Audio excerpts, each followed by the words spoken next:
Good day, sir. My name is Aldrin Peralta from BSS 1C. I'll be presenting my project. So first, let's start the program.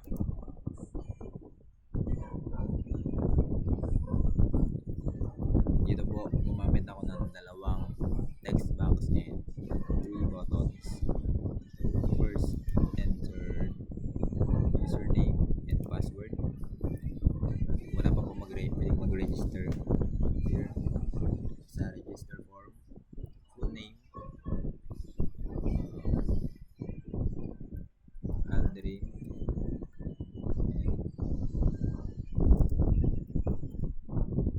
and Peralta. Username is Aldrin na lang po. Aldrin. Password is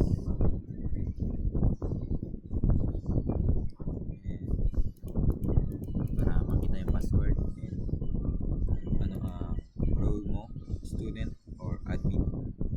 Student. Save. Start successfully. Pwede ka na po mag-login. Let's type the username Aldrin. Password.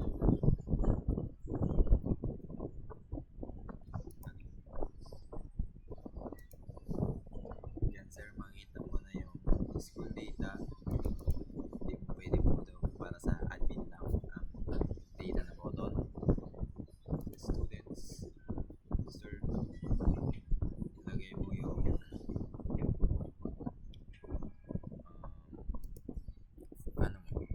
maglalagay.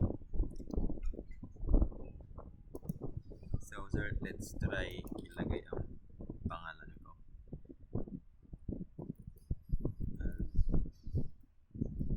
Aldrin. Last name Peralta.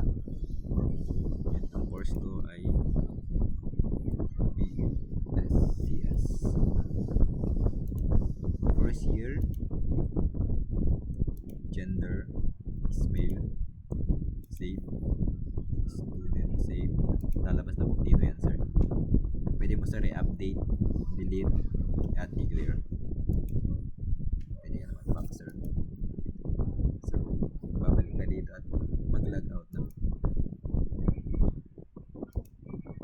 And kung admin ka naman sir, lagyan natin na admin.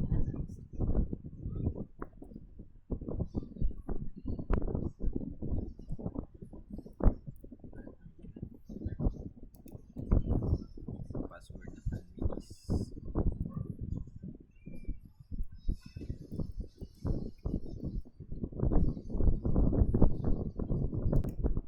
and login successfully. Yan sir, kita mo yung sa students sa data. Yan sir, makikita mo yung mga nag-login na students. Pwede mo rin sir i-delete yan, i-edit or refresh.